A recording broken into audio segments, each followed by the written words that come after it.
in the book of Esther. We find a couple names in there. We find a king, Ahasuerus.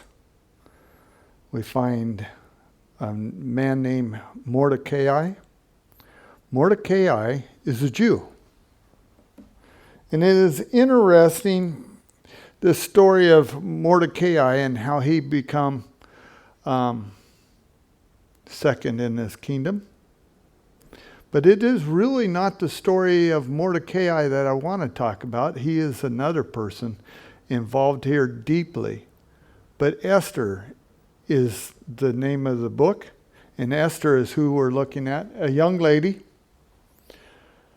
She's raised by Mordecai. Mordecai is actually her uncle because mom and dad has died. It doesn't tell us how mom and dad died. You're thinking, well, maybe war or something else like this. But actually, Mordecai is a generation or two away from when they were led away captive from Nebuchadnezzar into Babylon. And so that's how you get Mordecai and Esther living in Babylon. And how this story has a little bit of basis here in a foreign kingdom. King Ahasuerus is a king over 127 provinces at the time. And he's got some different morals that I find is really interesting in a particular foreign king. He's got one queen. And this one queen decides not to show up when the husband, the king, says, hey, come and join us at a banquet. I want to show off my queen and I'd like her to be here. And she says, no. Now, as you can imagine, the king is a little upset. He's like, why in the world would she not come? What is up with this? Why doesn't she show up? Anyway, so he talks to his wise men, and his wise men said, listen, you can't let this go, because if she can say, no, I'm not doing what the king says, then all the ladies in the whole provinces will say the same about their husbands. We don't have to do what you say. We don't have to show up or help you or anything else. And it's going to cause all sorts of problems throughout the kingdom. So they counseled him to put away the first queen, Vashti. You notice I went and said Ahasuerus as the king, but I went and looked up how to say it in Hebrew, and it is quite a bit different than the way us in the United States would say it. And it was quite interesting. So whatever her name is, we will let you know that she didn't do what the king asked for. And his advice from his advisors was to put her away and let us go looking for another queen for you. We will go around and we will collect all the young, beautiful ladies that are still virgins and bring them in, and we will give them the treatments. We will work with them on the conduct that they should be expected to have. And if they work out right, then the king can pick one of them to be the queen. Now, they went and gathered them all around the country, and Esther got gathered up in the middle of this because Esther was very beautiful. Well, the people that are in charge of these young ladies are eunuchs, and they are specially designed to take care of these ladies, and had a special place in the palace for all the ladies, which now is all vacant. But now they are filling it up with all these new virgins. and they're working with him. And right away, Esther shows herself to be up and beyond the others. Now, I don't know, but I would assume that meant that she listened, that she was very respectful, she was very gentle in the way she presented herself, and she was workable, moldable. And the head eunuch of the ladies was very, very pleased with her right off the bat and was able to work with her more and more. And so, because she found so much favor with him, he advanced her into more of the beauty treatments. They went through 6 months of beauty treatments. And I can only imagine what that must have been. Maybe they bathed them in all sorts of fragrances and everything else. Yeah. Put avocados in their hair. Who knows? Whatever they did to give them the treatments, put cucumbers on their eyes, all the things that we see that they do nowadays. But Esther was very workable. And as she grew in these processes of the beautification, the head eunuch was so impressed with her, he said he's almost sure in his heart she's going to be the queen. And he's given her a little bit more extras and sets her in the best place in the women's palace and gives her attendees, 7 of them, to just watch over her and take care of her.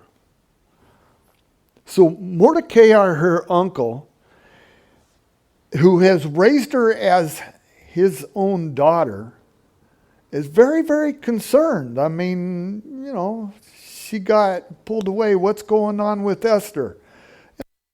Any father would think that same exact thing. What's going on with my daughter? Whether she's adopted or not, it didn't matter to Mordecai. He treated her just as if she was his own. So Mordecai hung around all the time outside the palace, especially the place of the women. And why he's hanging out, if you want to follow me in the Bible and with this story a little bit, you can start picking up on the subtitles and stuff like that. We are in chapter 2, verse 19, where we're going. It says, when the virgins were gathered together a second time, Mordecai sat within the king's gate. Now Esther had not revealed her families and her people, just as Mordecai had charged her. For Esther obeyed his command of Mordecai as when she was brought up by him. Well, that tells me right there, she's definitely workable. She's respectable. She's willing to listen and obey orders. She knows when other people may be a little wiser than we are. And I'll tell you, when we were teenagers, that was pretty hard to do because we thought we knew everything. Well, Esther listened and said, he's got good reasons, and I'm in a place that you can lose your head if things go wrong. I better listen to what Mordecai has to say. Now, Mordecai is hanging out there by the king's gate, and 2 of the eunuchs that were doorkeepers were furious with the king and wanted to lay their hands on him. Now, whether they're not to rough him up or to just totally destroy him, I got to imagine if you're going to take on the king, it isn't nothing but to kill him. You don't just beat him up and think you're going to live out off of it. You might as well have got rid of him and maybe you'll be out of your problems. But Mordecai hears them complaining, hears them making the plans, and he gives it on to Esther. Esther sends the messages on to the king under Mordecai's name. It was looked into to see if the accusations were true, and it was found that it was true, and they hung both of these two people. And it was written in the books of the Chronicles.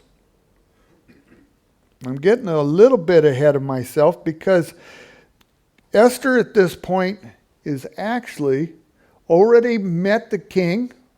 The king has met her, and the king instantly fell in love with her and picked her to be the queen. So Esther is just become queen very soon. And now this thing happens with Mordecai, and Mordecai passes it on. Well, there is another gentleman in the kingdom there called Haman. Haman has been working his way up into the ranks of the politics there in Babylon. Haman has got up there to where he works with the king on a regular basis, and he has been put in charge over top of all the princes, the gentlemen of the realm there. He has been advanced and set his seat above all the princes. This is chapter 3, verse 1. And all the king's servants who were within the king's gate bowed and paid him homage to Nahum, for the king had commanded concerning him. But Mordecai did not bow and pay homage. And this makes Haman mad, very mad. But Nahum is trying to figure out, how do I get rid of this Mordecai who won't give me any homage or anything? Well, let's think about this. Maybe if I just list him under a people. So Nahum devises this plan, brings it before the king, and says, hey, there's a people out there who do not listen to the king's commands, who do not do the ways of the king. They live differently. They live amongst us, but they really don't follow what the king wants from these people. Why don't you give me an opportunity and we'll just eliminate them all the way from the kingdom? Well, the king gives him his signature ring, gives him an opportunity to make up whatever rules he wants concerning these people. And so Nahum sets up, I said Nahum, I meant Haman. Thank you. Get my names right. Haman. Haman sets up this plan to destroy the Jews out of the kingdom, the whole kingdom, and all the Jews. He's got a certain month, a certain date. In fact, Haman will actually put in a bunch of his own money to forward this cause. So as you can imagine, all the people who want to hate, who are violent in heart and mind, all start to gather and get into plans to eliminate these Jews after hearing of this command to be able to do so. They're probably taunting their neighbors and everything else. Hey, well, I got a month left and we're coming after you. You ready for this? You better. And they can call them names or whatever else. I don't know how it would have gone, but it was made themselves pretty obvious that they hated these people and they were going to come and destroy, as Haman had put on this decree. Mordecai catches wind of this. Mordecai, he tells Esther, listen, Esther, you've got to go in before the king. This is what's going on. But the reason how come Esther actually finds out is because Mordecai, when he first hears about it, rips his clothes and puts on sackcloth and is crying outside the king's gate. Esther's people that work for her tells her that, hey, Mordecai is out front there and he's in sackcloth and he's crying.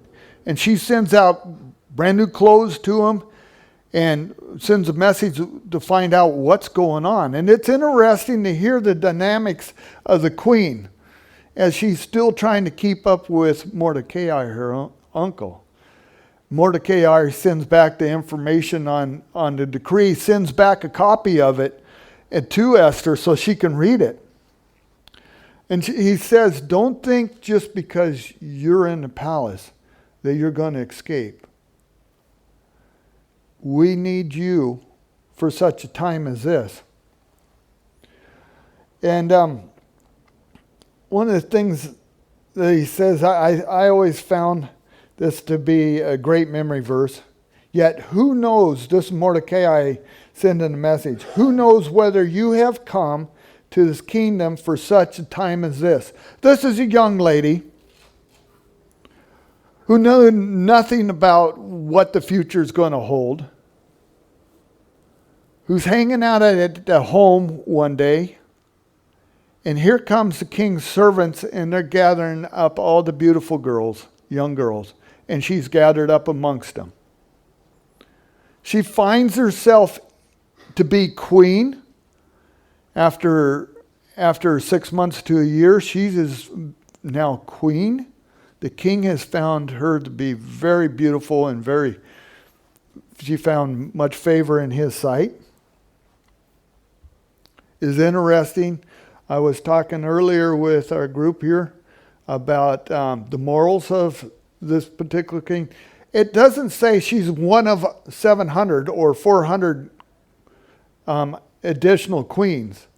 She is one. This kingdom has but one queen that we know of, and that is Esther. And Esther has been promoted into the palace. Can you imagine? Just a year before, you may have been home doing the dishes, working around the little home and everything else for your uncle, or doing things around the house, or whatever Esther was doing at her young age. And now she's queen in there. And God can use people, even young ladies, in a position that they had nothing to do with, really. They were born beautiful, other than the things that she's learned, the things that she's willing to do. She finds herself in this situation. Mordecai is saying, yet who knows whether you have come to this kingdom for such a time as this. Then Esther, and this is chapter 4, verse 14, by the way. And then in 15, then Esther told them to reply to Mordecai, go, gather all the Jews in the presence, in the community where they're at, which is Shilshan, and fast for me, neither eat nor drink for 3 days and 3 nights. My maids and I will fast likewise. So I will go to the king, which is against the law, and if I perish, I perish. Now, apparently, they're very, very strict on their laws there. If you go before the king while he's in the middle of a business meeting, it's probably bad news for you. You are never to interrupt the king in his business. But if you think you have such emergency that you really need to go there, you can take a chance and go there and see if he'll invite you in.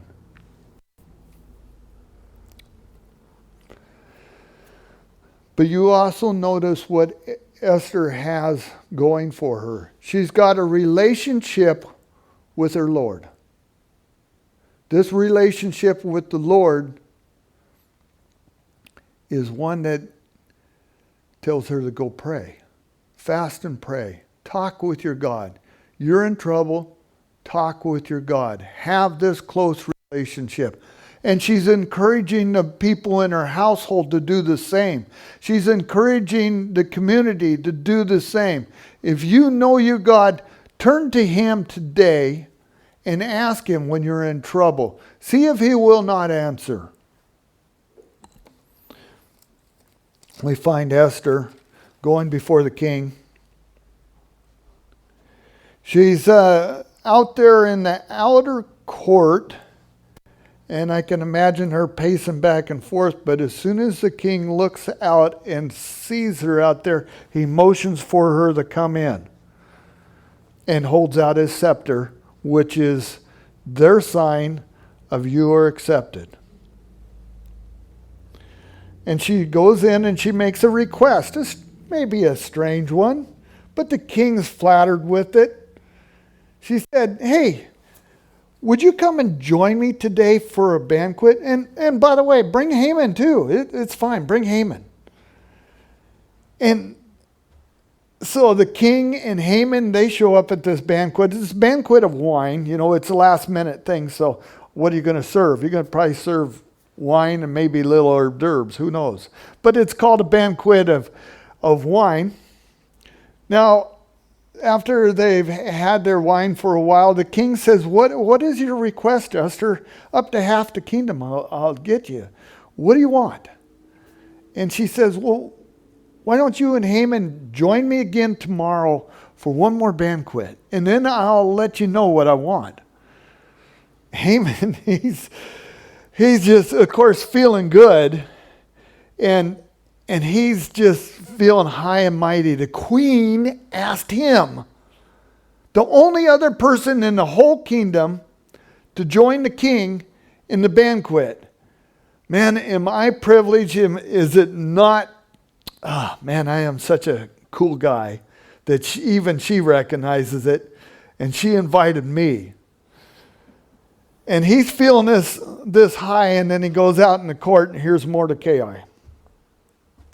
And Mordecai does not bow. Everybody else is doing it. You know, he's probably just almost, yeah, thank you, this type of thing when he walks out. And Mordecai just stands there and stares at him. And this just gets his blood boiling. And he gets so mad, it changes, it's like a Jekyll and Hyde. He switches over, he gets so mad, he doesn't want to lay his hands on Mordecai right then. I mean, he'd like to, but not right now. He goes home and he starts complaining to his friends and his family. And they devise this idea of setting up a gallows and hanging Mordecai. You're second in the kingdom. You can do this. Ask the king to give you Mordecai. So the plans look pretty bleak for Mordecai and the Jews. It's going down the hill and really fast. And I find it very interesting how God can take what looks like an impossible situation, it's really, really bad, and flip it upside down so fast.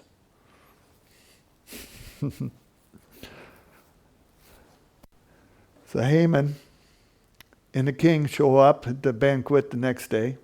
But before that happens, I'm getting ahead of myself. Before that happens, this day has got a little crazier. It started out early in the morning, it got crazy. The king gets woke up and he can't go back to sleep. So he's like, man, I can't go back to sleep. My mind's already starting to turn. Let's get down to king business. Let me see the book of the Chronicles. Let's look through this again and just see if I've missed anything in my kingdom that needs to be taken care of. And he's going down through there and he notices that he has been saved from being killed by this Jew, the Mordecai. He says, what's been done for Mordecai? What transpired after he turned these people in? Servant said, nothing's happened. There's nothing here in the books, and nothing has happened. So he says, well, who's out there in the courtyard? Haman shows up early to work. And Haman's out there in the courtyard. And the servant says, hey, Haman's out there. He says, hey, wave Haman in here. Bring him on in here. Let's take care of this business. And he says, Haman, what should we do for somebody who the king would really like to honor? Haman's thinking, oh, this is me. This is all me. Who else would the king want to honor more than the second guy in the kingdom and the things that I've been accomplishing here? He says, let me tell you, why don't we give him one of the robes that you've been wearing, and we set a crown on his head. One of the horses you've been riding, let's put that guy on the back there, and let's go around and announce how much the king really appreciates this guy throughout the town, and parade him around there for an hour or so. The king says, yeah, that's a real good idea. Haman, why don't you just do this? You got the plan. You got everything going. Why don't you do this for Mordecai? If you could imagine, Haman's mouth must have dropped and hit the floor about then. You've got to be kidding. I was about ready to ask you to hang him on my gallows, and now I am parading him around the street? Must have been a tough day for Haman. Well, this day ain't even begun to be tough. Not until he shows up at the banquet with Esther and the king later. Haman's trying to, change his mood, trying to recoup from what he just went through. He shows up at this banquet. They eat, they drink. And the king says, Esther, you said today would be the day. What is it you want? And she says, my life and the life of my people. Because there is people looking to destroy us. And the king's like, what, my queen? Somebody's looking to destroy you and your people? Who is this man? And she points to Haman and says, it is him. He has got a decree out to kill my people and me. And the king jumps up out of his seat and he walks out into the garden. He's just contemplating, what in the world was that all about? And how did I get into this situation? And how do we rectify it? Because he knows the decree that Haman's put out. Meantime, Haman's fallen on the couch at the feet of Esther and is pleading for his life. The king comes back in and he sees Haman, what looks like he's trying to kiss up to Esther in a physical way. He's like, what are you trying to do to the queen while I stepped out? They immediately put a bag over his head and he's out the door. Esther tells him, or one of the servants actually tells him that, hey, Haman's got a set of gallows set up to hang Mordecai, the man he just paraded around today. The king says, hang him on his own. We always stop the story a lot of times about here, but Esther comes in a second time before the king, uninvited, and falls on the floor before him, crying, and the king lifts her up and says, Esther, what is it? Come on, I'll still do this for you, whatever you need. And she pleads for her people, showing the decree again and what is going on with this.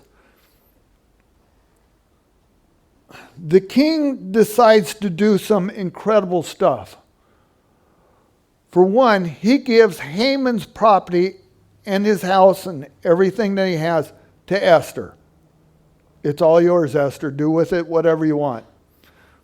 She puts Mordecai in charge of it, of course, which the king remembers Mordecai's name, and the king advances him into his kingdom, into the throne room. And it isn't very long that he keeps advancing Mordecai because he finds him trustworthy and a good person to have in charge of things into Haman's position, second in the kingdom, in his kingdom. That's interesting because we've seen that before in the story of Joseph becomes second in a foreign kingdom. They're Jews, they're captives, or they're slaves, things like that. But now they're advanced to be number 2 in these kingdoms. Long story short is on the day that the Jews were supposed to be destroyed, they were given the opportunity to fight back. And they were told that the people should not fight the Jews in the first place. They were stripped of all authority. It was pretty funny that a bunch of people said, hey, I want to be Jews. Hey, sign me up. I want to be a Jew. I want to be a Jew. Because of fear that the Jews were going to come into their house and kill them. The Jews did kill a fair amount of them. The first time, just within their own little kind of country right there, they killed 500 of the people that were angry and were going to, they're setting up to kill the Jews locally. In the whole entire kingdom, they ended up killing like 75,000, which is a lot of people. But the moral of the story is not to get all tied up in how that went. It's in a young girl who just had a relationship with God, who wanted to live her life respectable. Mordecai, trying to be a respectable person, trying to do what he can for the kingdom that he lives in. You understand at this point of their life, a lot of the Jews have gone back to their homeland. But there is a fair amount of them, like the majority of them, that are still in Babylon because they find that the trip is a pretty bad trip, and it's for whatever reasons that they have, they decided not to go back to their homeland. They're still living there within Babylon. Maybe they've got nice community, a nice house, nice jobs. Who knows? Who knows what the situation was, but they haven't returned.